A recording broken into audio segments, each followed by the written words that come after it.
UNTV News and Rescue.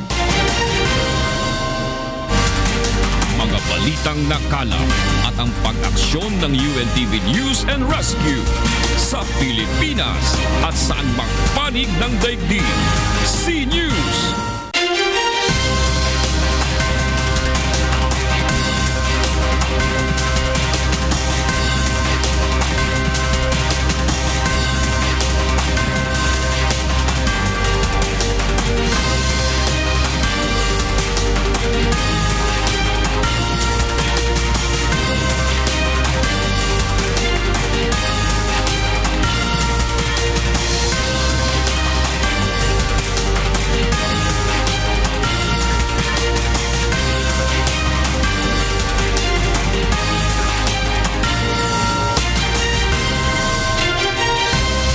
Mga mainit na balita ngayong tanghali.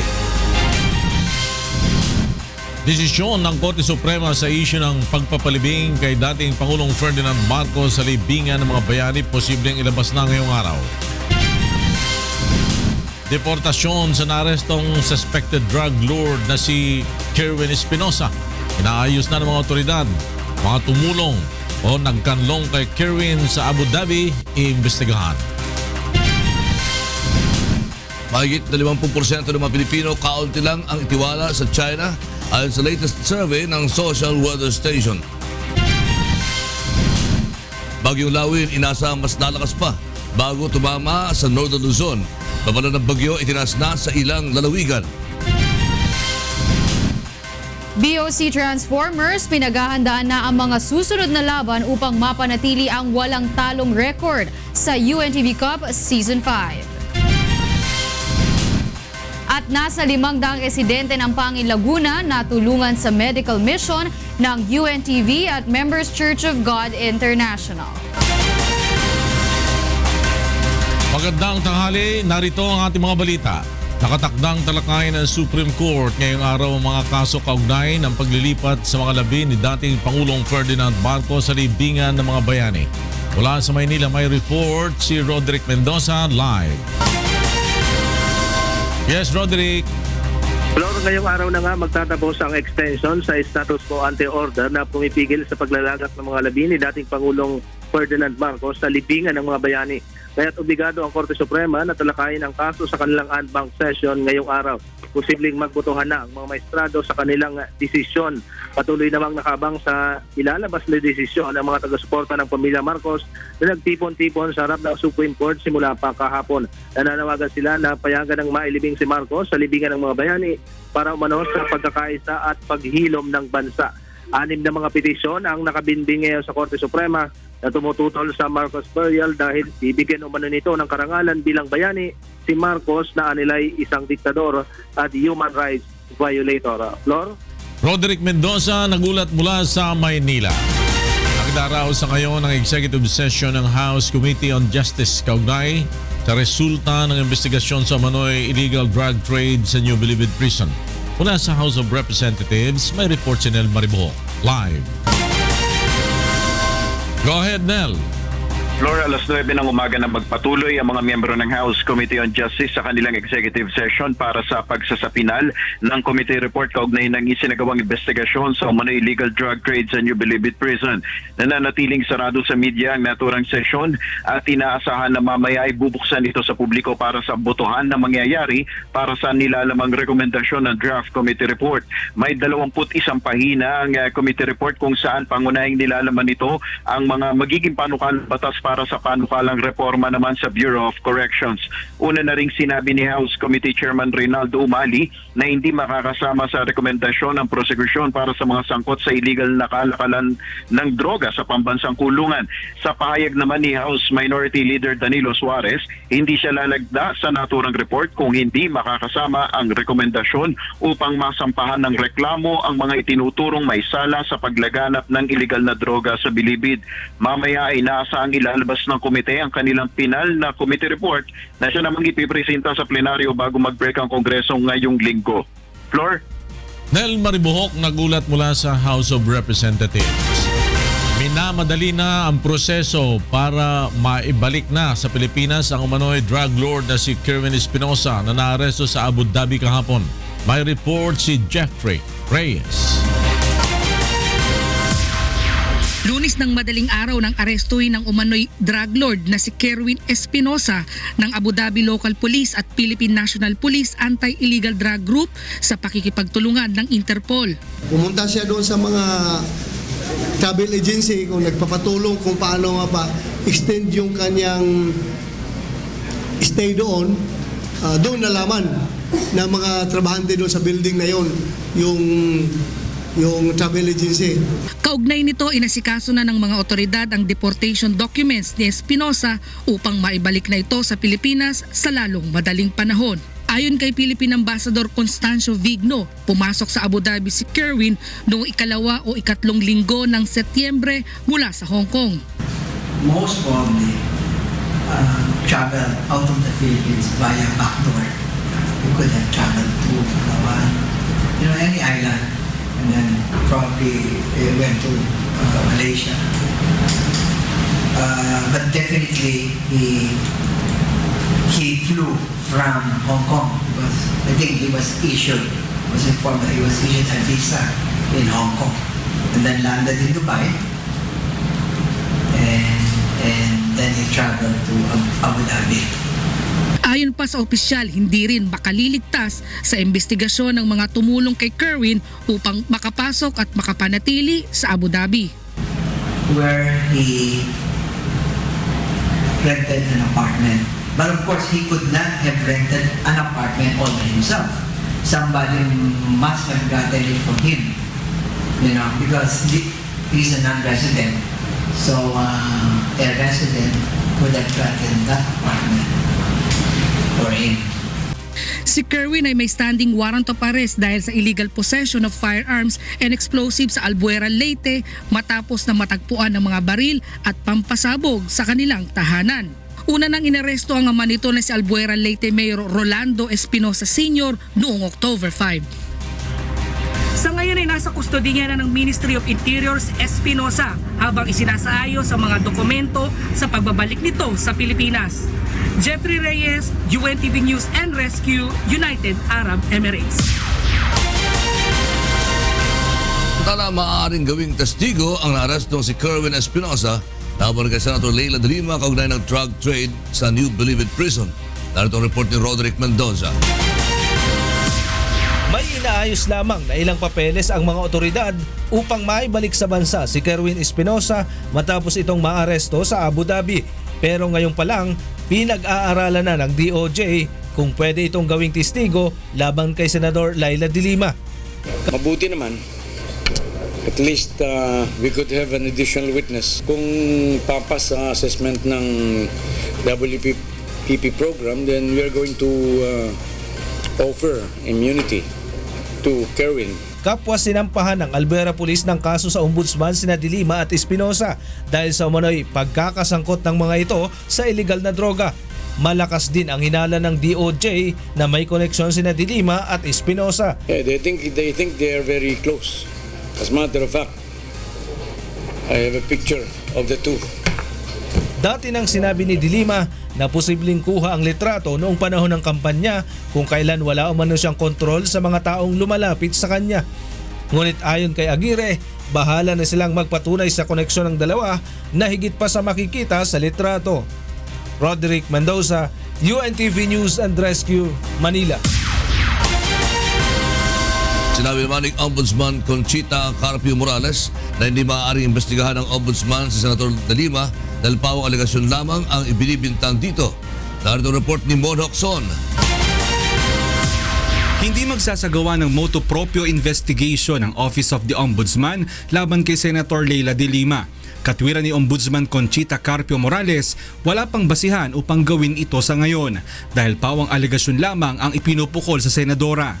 It's not going to happen because lahat naman allegations itong mga ito wala pa namang lead talaga na that would prompt us to initiate our investigation. Sa ngayon ay 2 na ang reklamong isinampa sa Department of Justice laban kay Senator De Lima dahil sa umano'y pagkakasangkot nito sa illegal drug trade. Kapag natapos ang investigasyon ng binuong DOJ panel ay saka pa lamang ito isusumite sa tanggapan ni Morales.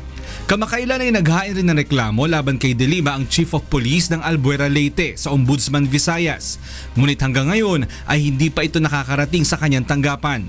Samantala, wala pa rin isasampang kaso ang ombudsman sa 5 PNP generals na sangkot sa drug trade hanggat hindi natatapos ang ginagawang investigasyon ng Philippine National Police.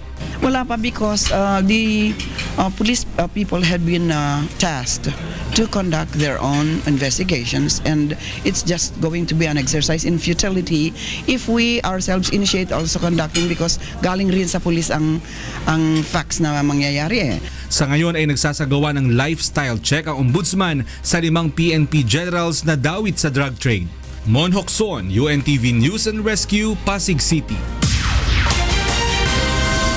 Gagamitin na ng Philippine National Police o PNP ang salitang neutralized sa halip na killed sa mga napapatay sa Oplan Double Barrel. Mula sa Camp Crame, may report si Lea Ilagan live. Magandang tanghali sa iyo, Lea. Magandang tanghali sa Iwala. Pinalitan na nga ng Philippine National Police ang termino nila para sa mga nasasabing drug suspects sa mga lehitimong anti-drug operations. Sa inilabas na datos ng Oplan Double Barrel ng PNP ngayong araw, tinanggal na ang salitang killed at pinalitan ito ng salitang neutralized. Paliwanag ni PNP spokesperson Senior Superintendent Leonardo Carlos, wala naman kasing intensyon ng mga pulis na patayin talaga ang mga tinatarget na drug suspect, kaya hindi daw angkop ang terminong killed. Layon lang aniya ng mga pulis na in-neutralize ang panganib sa kanilang buhay habang nagsasagawa ng operasyon. Batay sa datos ng PNP mula July 1 hanggang kaninang alas 6 ng umaga, umabot sa 1,661 ang na-neutralized o nasawing drug suspect matapos umanong manlaban. 29,910 naman ang mga naaresto habang higit 746,000 na ang drug user at pusher ang sumuko na sa mga otoridad.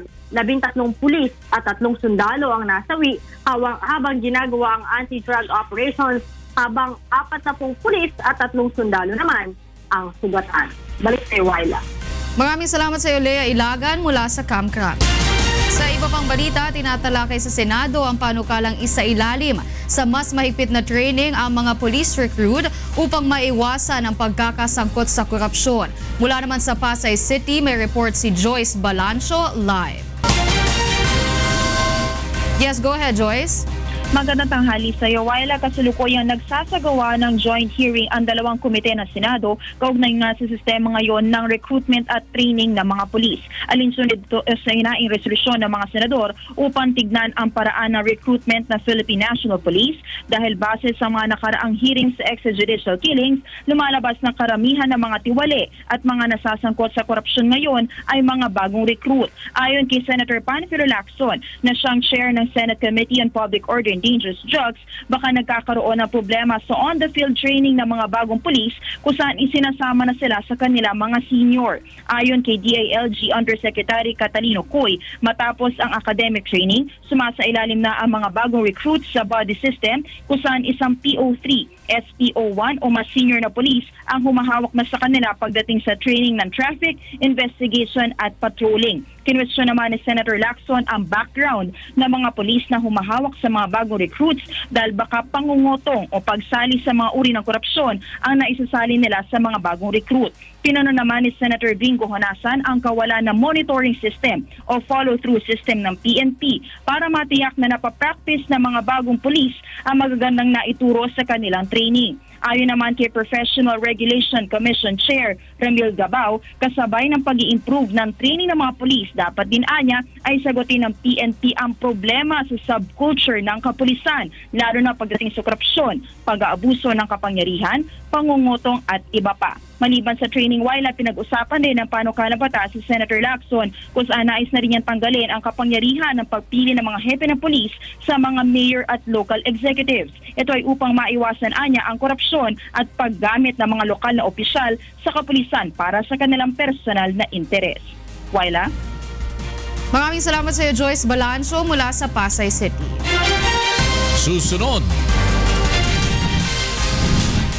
babala ng bagyo. Itinaas na sa ilang lalawigan dahil sa bagyong Lawin. Presyo ng mga produktong petrolyo muling tumaas. At clearing operation muling isinagawa ng Interagency Council on Traffic sa Mabuhay Lanes.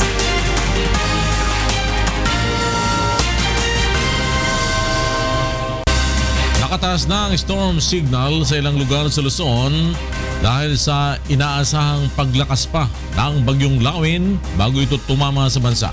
Alamin natin ang latest tukol sa bagyo mula kay Ray Pelayo. Yes, Ray. Lord, napanatili itong bagyong Silawin ng taglay nitong lakas habang papalapit sa area ng Luzon. Sa forecast ng pag-asa kaninang alas 10 ng umaga, ito'y nasa 950 km sa may silangan ng Daet, Camarines Norte. Taglay ngayon lakas ng hangin na 185 km per hour at yung pagbugso ay aabot na sa 230 kph. Kumikilos ito pa west-northwest sa bilis na 25 km kada oras. Nakataas ngayon ng tropical cyclone warning signal sa may area ng Cagayan kasama na ang Calayan Group of Islands, Apayao, Kalinga at Mountain Province, Ifugao, Isabela, Quirino, Nueva Vizcaya, Northern Aurora, Polillo Islands at Catanduanes. Sa mga lugar na yan, maaaring sa ngayon ay wala pang nararamdamang epekto nitong bagyo pero sa loob ng 36 na oras, nasa 30 to 60 kph na lakas ng hangin ang maaari pong maramdaman sa nasabing lugar. Makakaranas din po ng mga pag-ulan sa nasabi pong mga lugar. At doon po sa mga maglalayag, delikado na rin po na pumalaot dyan sa mga baybay ng mga lugar na kasilalim ng signal number 1. At yung Cagayan area po ay posibleng dyan maglandfall o tumama yung mata ng bagyong Silawin sa araw po yan ng Huwebes ng umaga at lalabas din po agad ng Philippine Area of Responsibility sa Friday morning. Pero dadaan po siya ng area ng Apayao at Ilocos Norte. Nasa 650 km yung diametro ng bagyo kaya ayon sa pag-asa, masasakop nito yung malaking bahagi ng Northern Luzon. Sa ngayon po ay nasa kategoryang typhoon itong Silawin pero malaki ang tsansa ayon sa pag-asa na ito'y maging isang super typhoon. Ibig sabihin po nito mahigit sa 220 kph ang magiging taglay nitong lakas ng hangin. Napaka-destructive po nito lalo na dun sa mga bahay na gawa po sa light materials. At ipinakita din po ng pag-asa kanina yung mga lugar na maaring magkaroon ng storm surge. Yan po nung 2010 yung Typhoon Juan ay nagkaroon po ng storm surge sa Divilacan, Isabela 6.5 meters, Macunacon Isabela 6.8 meters at sa Palanan Isabela 5.1 meters ang taas po ng mga storm surge na nangyari po sa mga baybayin na yan. Mga 2 palapag po ito ng building. Kaya kung magiging super typhoon ito pong bagyong Silawin at tatama po dyan sa may area ng Cagayan, babala po ng pag-asa lalo na doon sa nakatira po sa coastal areas na makinig doon sa mga orders ng LGU kung magsasagawa po ng evacuation sa inyong mga lugar. Ngayon pa lang, maaga pa, Thursday pa lang po ang landfall o ang pagtama ng sentro nito, makakapag-prepare pa po sa ating mga kasambahay sa lugar na yan. Flor? Ray Pelayo, nagulat mula sa pag-asa DOST. Inatasan na ng National Disaster Risk Reduction and Management Council o NDRRMC ang mga regional at local council na magsagawa na ng preemptive evacuation sa mga lugar na tatamaan ng bagyong Lawin. Mula sa Camp Aguinaldo, may report si Brian De Paz, live. Go ahead, Brian. Flor, magandang tanghali. Nagpulong ngayong araw ang Pre-Disaster Assessment Core Group ng NDRRMC kaugnay sa paghahanda ng pamahalaan sa epekto naman ng Bagyong Lawin. Ang Operations Center ng ahensya ay patuloy na nagpapadala ng weather bulletin sa lahat ng regional office ng Office of Civil Defense. Inatasan ng lahat ng mga regional at local councils na gumagawa o gumawa ng kaukulang paghahanda sa kanilang lugar. Pinabisuhan rin ng regional at local council na magsagawa ng preemptive evacuation sa mga pamilyang nasa low-lying areas at mountainous areas kung kinakailangan.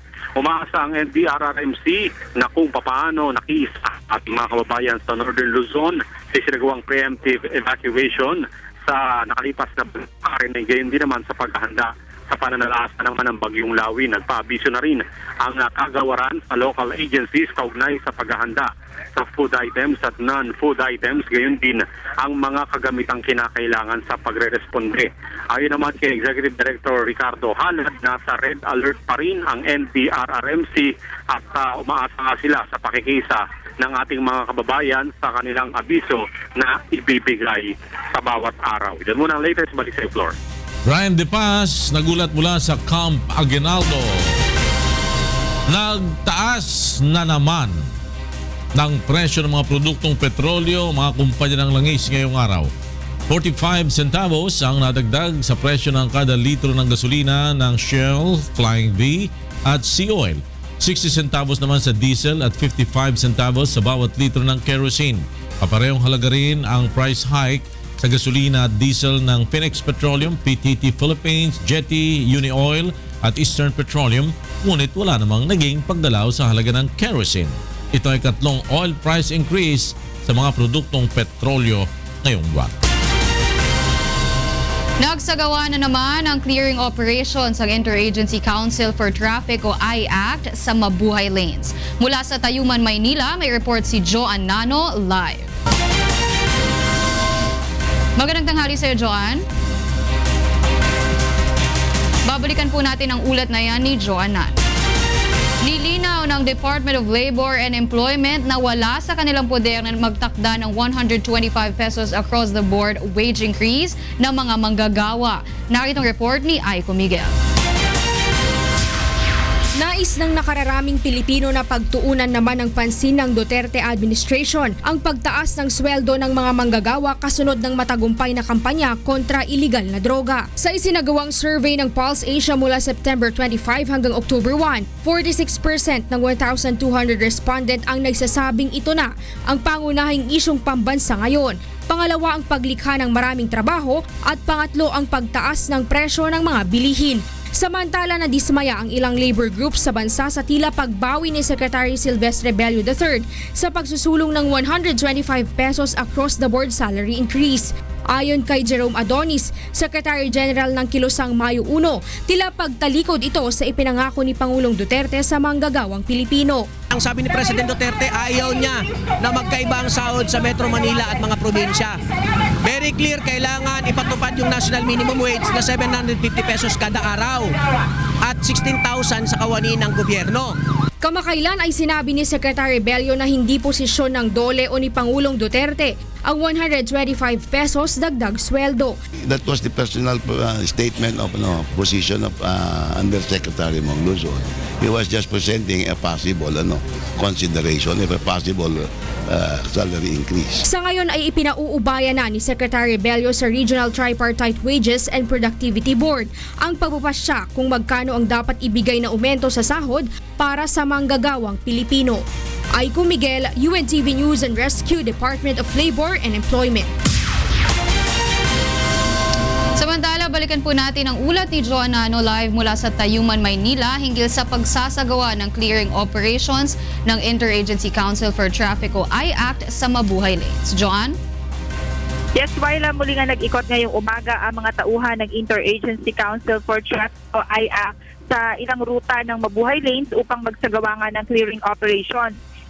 Ilang mga sidewalk vendors ang muli nga nadatnan ng DA na nakaharang sa pedestrian at iligal na nagtitinda sa gilid ng mga kalsada.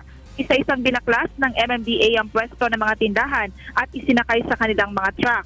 Subalit hindi naman kinumpiska ang kanilang mga paninda. Ayon nga sa MMDA, ito-turn over nila ang mga nahuling vendors sa barangay officials na nakasasakop sa mga ito at ito na nga ang bahalang maghanap ng kanilang lilipatang pwesto.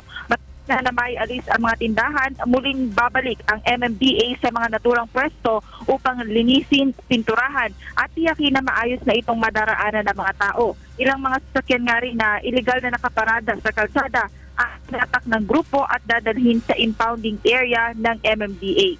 Ang pinaigting clearing operations ay bahagi ng mga hakbang na ginagawa ng interagency group upang mapaluwag ang trapiko sa Metro Manila lalo't papalapit na nga ang holiday season. Wyla? Maraming salamat sa iyo, Joan Nano, mula sa Tayuman, Manila.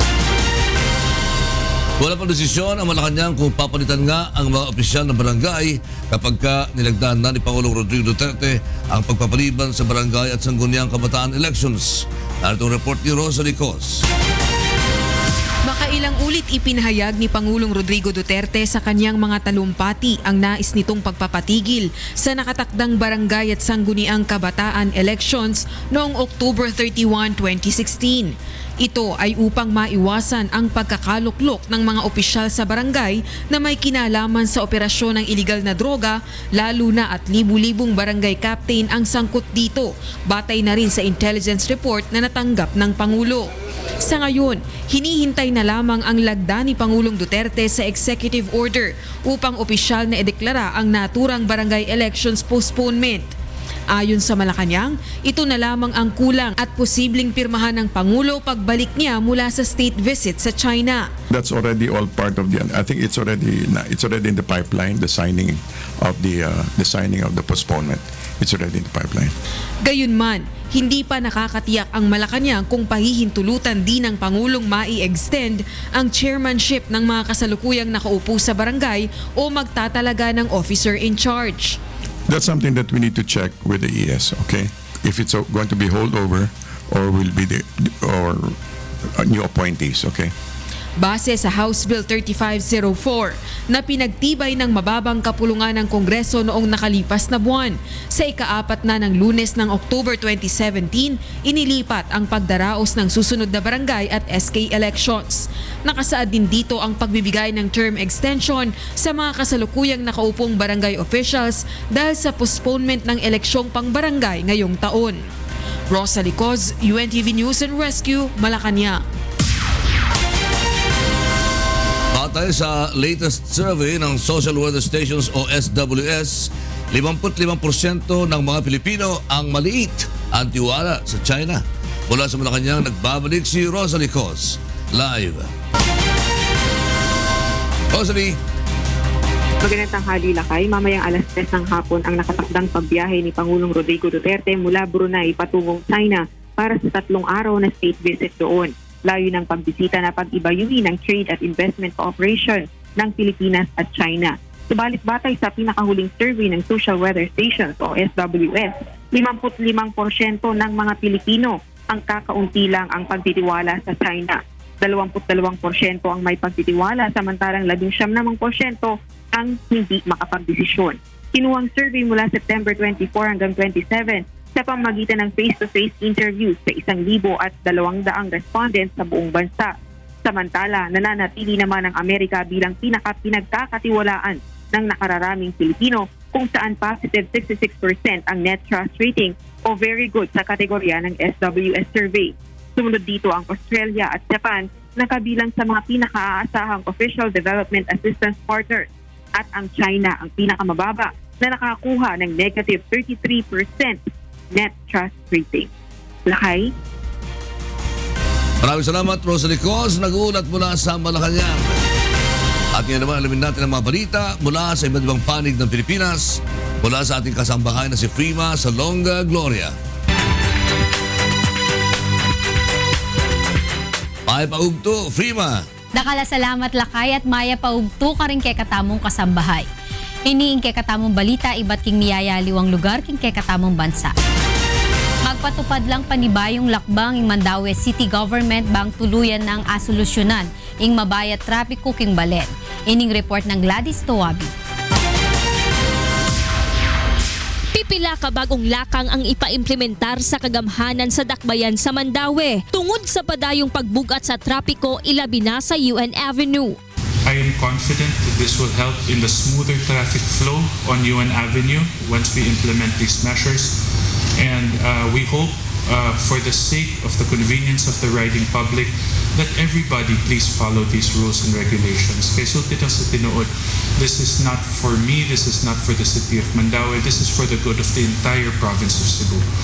Sugod karong adlaw, magbutang na ang City Engineering Office o Traffic Enforcement Agency of Mandaue og junction boxes sa mga key area sa UN Avenue og upat ngadto sa unom ka enforcers nga magbantay niini. Himuon sab ang lugar nga no stopping zone para sa tanang public utility jeepneys, pwera sa duha ka himuong proper loading ug unloading zones. Maghatag sab og jaywalking citation sa mga tawong dili mosunod sa regulasyon. Plano sa kagamhanan sa Mandaue City nga ipa-implementar kini nga mga lakang sa uban pang mga lugar aron mas hapsay ang dagan sa trapiko sa tibuok Dakbayan. Gladys Tuwabi, UNTV News and Rescue, Cebu. Minabot king dinalan ding urban farmers sa mayari king 3 bulan na comprehensive training course king metong a farm school king Bulacan. Ining report ng Nestor Torres. Halos 100 bagong urban farmers ang nadagdag sa San Jose del Monte, Bulacan sa pagtatapos ng unang batch ng farm school ng Bilyar Sipag Institute of Poverty Alleviation and Governance o Sipag Foundation. 3 buwang sumailalim sa comprehensive training course ang 75 estudyante na mga kaanak ng mga magsasaka sa lalawigan. Dito ay tinuturuan ang mga ito ng tamang pagtatanim at pag-aalaga ng mga gulay na maaaring pagkakitaan.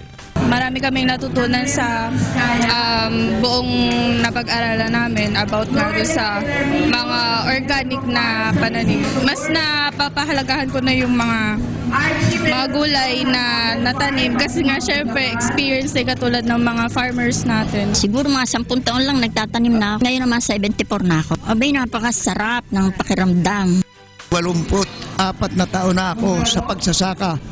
Ang pagsasaka para sa akin ay isang pinakamahusay na hanap buhay at gawain. Masayang-masaya tayo kasi this is the first graduation here in San Jose del Monte, Bulacan. Very important po ang mag-aral, ang mga farmers. Samantala, kasabay nito ay binuksan din ang First Climate Smart Farm Business School Training. Layon naman itong maturuan ang mga magbubukid sa Central Luzon kung paano sila mas kikita ng malaki. May mga farm naman sila except na minsan mali ang modelo kaya mahina ang kita. Dito tinuturuan natin sila ng right agricultural practices para lumaki ang kita nila. Sa Ifugao, gusto ko yung farm ko gawing ehemplo ng mga small farmers, adapting yung sistema na ginagawa ng Bilyar Sipag Foundation.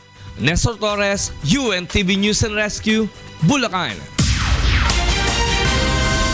Plano na ning Pag-asa DOST ay ibili king Northern Samar ding karagdagang Doppler radar king Tuto king Banua. Ining report ng Jeneline Gakit. Plano with Philippine Atmospheric Geophysical and Astronomical Services Administration o Pag-asa nga magbutang hinusa nga bago nga Doppler radar sa Eastern Visayas sunod nga tuig. So pag na-install na lang lawang, wala nang blind spot yung mga radar natin. Kasi dito sa Giwan, although it's located about 16 meters ang altitude niya, ang height niya, elevation, may blind pa rin sa northeast portion. Hapag kaya na, may ada 25 nga Doppler radar inaga na yana habugos nga nasud. Definitely, with the Doppler program, yung accuracy ng Pag-asa masyado nang tumaas. Sumala Pag-asa, matapos ang paglasurbuhan Bagyo Yolanda, ginpunduhanan gobyerno ang irang mga ekipahe para may baruan ang kahimtangit panahon na riyon ngan haros na kompleto na gihapon ininira. May ada mga donasyon gihapon nga ekipahe nga hatag tika nga iba nga nasud. Hapag kaya na, diri pa 24 oras ang operasyon ng Pag-asa Tacloban tungod nga tutulo pa man laan ira weather forecaster. Jeneline Gakit, Notisya ngan Bulig, Tacloban City. At yan kay katamong balita, iba't king miyayaliwang lugar king kay katamong bansa. Mibalik kay kayo Ken Lakay. Salamat, Freeman Sanonga, Gloria. Susunod. BOC Transformers nais mapanatili ang malinis na record sa elimination round ng UNTV Cup Season 5. Higit na 20 inmates patay sa prison riot sa Northern Brazil. At Nasa 500 residente sa Pangil, Laguna na paglingkuran sa libreng medical mission ng UNTV at Members Church of God International.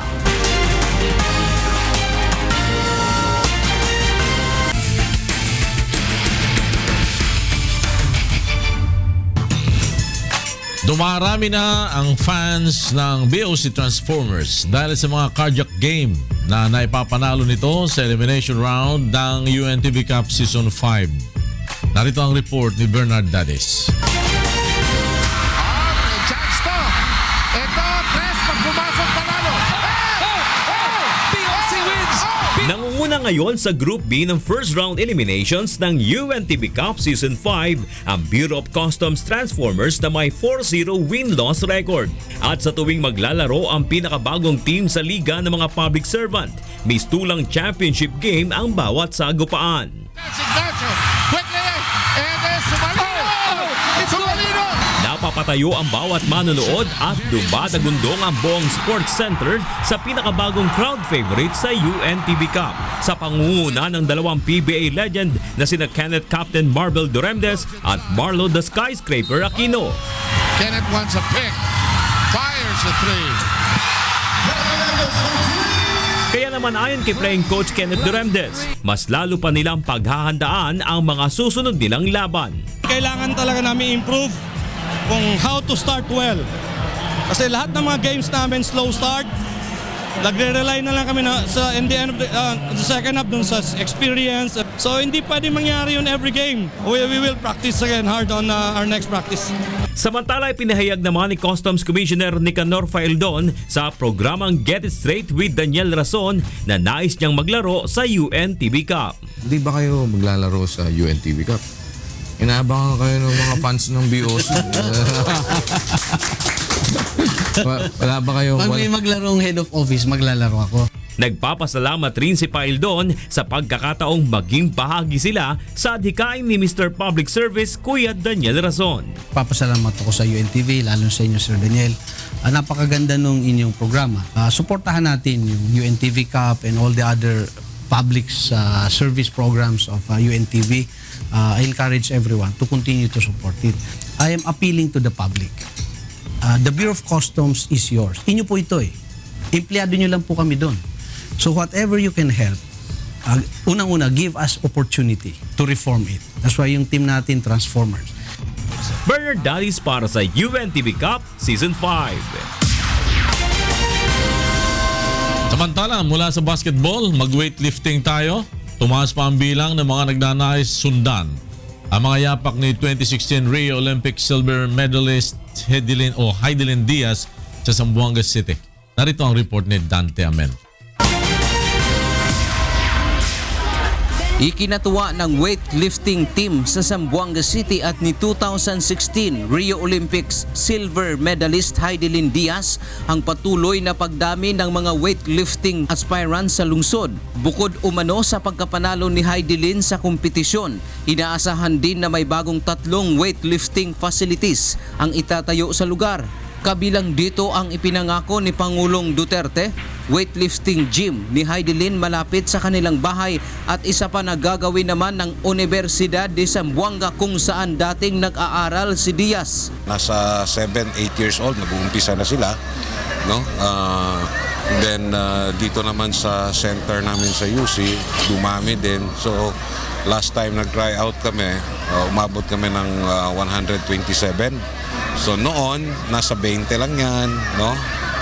Hindi abot ng 30. Pero ngayon, nahirapan kami. Try out namin 3 days na. Dati half day lang. Ayon kay Zamboanga City weightlifting team head coach, Councilor Albert Atilano, maganda ang naging turnout ng mga isinagawa nilang tryouts nitong mga nakaraang araw. Bukod pa rin ito sa mga estudyante ni Heidelin na madalas ay personal niyang tinuturuan sa kanilang bahay sa Mampang.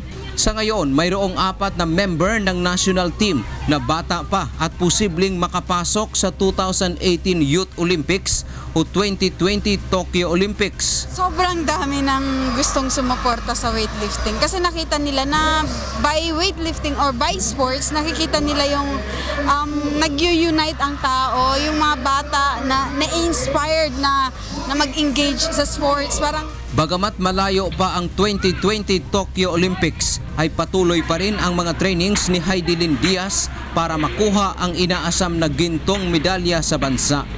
Dante Amento, UNTV News and Rescue, Zamboanga City. Samantala, alamin naman natin ang mga balita sa labas ng bansa mula kay William T. Good afternoon, William. Good afternoon, Wyla, and to all our kasangbahay. Here are the top stories from around the globe. At least 25 inmates have been killed in clashes between two rival factions in an overcrowded prison in Brazil. Carlos Miranda has the news. Ao menos 25 presos foram mortos, incluindo 6 que foram decapitados e queimados em confrontos entre facções criminosas rivais em uma penitenciária no norte do Brasil. Mais de 100 familiares de presos, a maioria mulheres, foram feitos reféns durante o confronto no domingo na penitenciária agrícola de Monte Cristo, em Boa Vista, mas foram libertados mais tarde pelos policiais. Que era a parte do idoso, estava tranquilo, mas só que tem a outra parte lá que era tanto bomba, estrondo, tiro de verdade, já morreu não sei quantos lá. O confronto se deu início quando os membros da facção do primeiro comando da capital invadiu a ala da prisão onde os presos da facção do Comando Vermelho estavam. A Secretaria de Justiça e Cidadania de Boa Vista, junto com o Sindicato dos Agentes Penitenciários e a polícia local, não se pronunciaram de imediato. Brigas e rebeliões são comuns no sistema penitenciário brasileiro lotado, o qual tem sido criticado pela Organização dos Direitos Humanos por causa da situação de suas prisões. Carlos Miranda, UNTV Notícias e Resgate, Brasil. Meanwhile, a Dutch ship carrying tons of food to Haitian victims of Hurricane Matthew turned away from the port of Jeremy without delivering the aid over security concerns.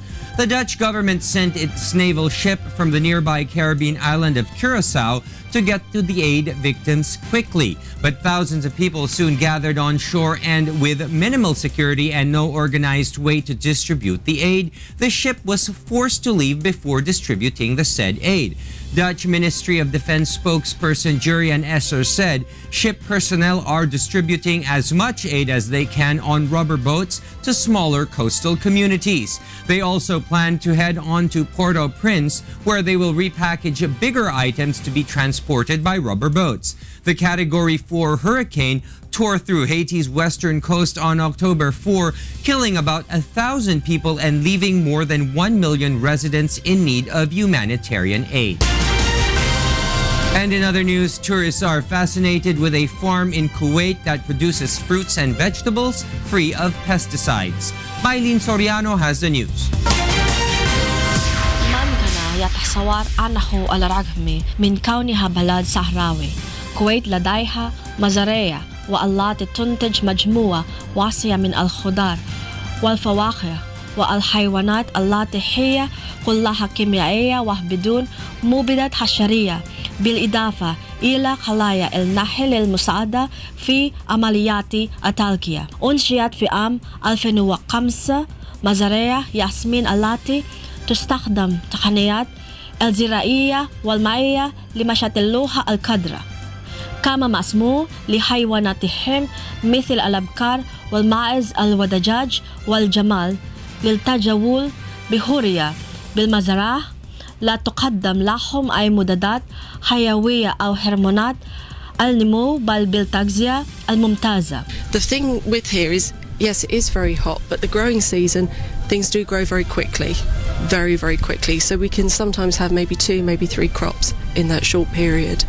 So, pinasyal namin yung anak namin para ma-discover namin kung paano niraran yung farm sa gitna ng desyerto dito sa Kuwait. ما يقرب حوالي 400 زائر يزورون المزرعة خلال عطلة نهاية الأسبوع.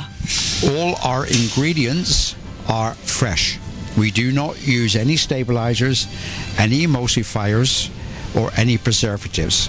So when you buy our product, it is a true product as if you would make it at home. And as you can see, we've got lots of animals, lots of things to see, and you can learn about what's actually being done here, how we do it and why we do it, and we just want to share it. تدوى الإدارة لكل من يرغب في خاض عطلة نهاية الأسبوع بعيدا عن المدينة بأن يقوم بزيارات المزرعة والتمتع بجمالها. مايلين سوريانو، UNTV، أخبار والإنقاذ في الكويت. And those are the stories making headlines around the globe. Back to you, Wyla. Thank you, William Theo, and to our correspondents around the globe.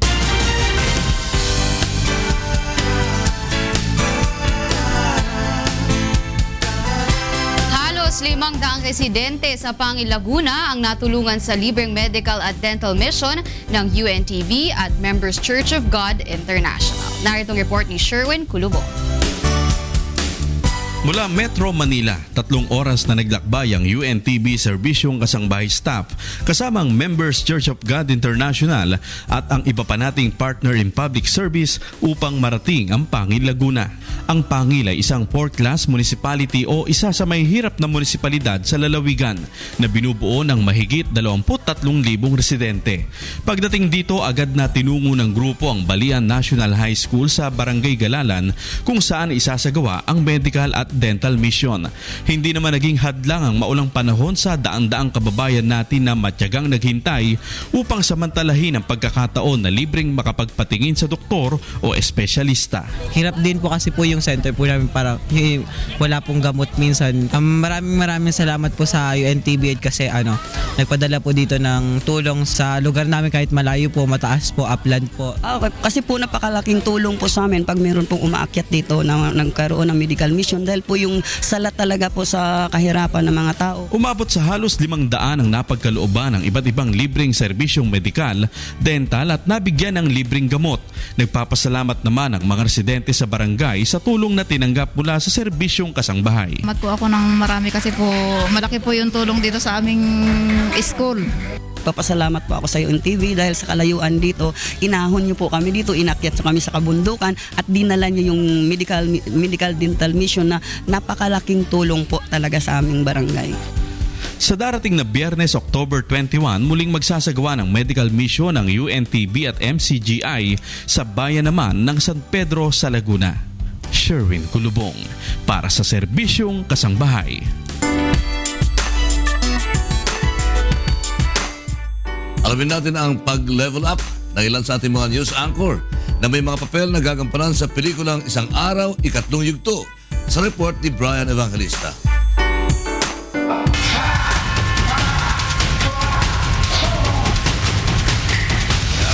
Ang inyong mga tagapagbalita naghahanda na para sa big screen. Todo ang kanilang ensayo sa tulong ng mismong direktor ng pelikula. Pero yung nga sabi ni Kuya na, kaya mo yan, tutulungan ka naman namin along the way. Hindi ka naman namin isasabak dyan na walang training. Ibibigay ko na lang yung 101% best cook. Para kay Monica, sa pamamagitan ng role niya sa pelikula, mas nauunawaan niya ang peligro at sakripisyo ng mga pulis. Time na makakarinig ako na may pinasok na ganitong warehouse, may ginawang operasyon, parang nai-imagine ko yung sarili ko, what if ako yung mismong gumagawa nun? And bigla mong ma-appreciate yung efforts na ginagawa ng ating mga kasama mula sa PNP. Para naman kay Talia Javier, nagkaroon siya ng malaking transformation ng mga pasama sa himpilang ang hangad ay makapagsilbi sa kapwa. Ang daming nagbago sa akin nung nag-start ako sa UNTV kasi nung pumasok ako, talagang 18 pa lang ako nun So, kinuha ako nila kuya. Talagang natuwa ako kasi binigyan nila ako ng chance na maging news anchor, na magbalita, mag-host. At ngayon, sinama nga nila ako dito sa movie. Isa rin ang kasambahay na si William Theo na makakasama sa advocacy film. Para sa kanya, nakatagpo siya ng magulang at kapatid sa himpilang itinuring na niyang pangalawang tahanan.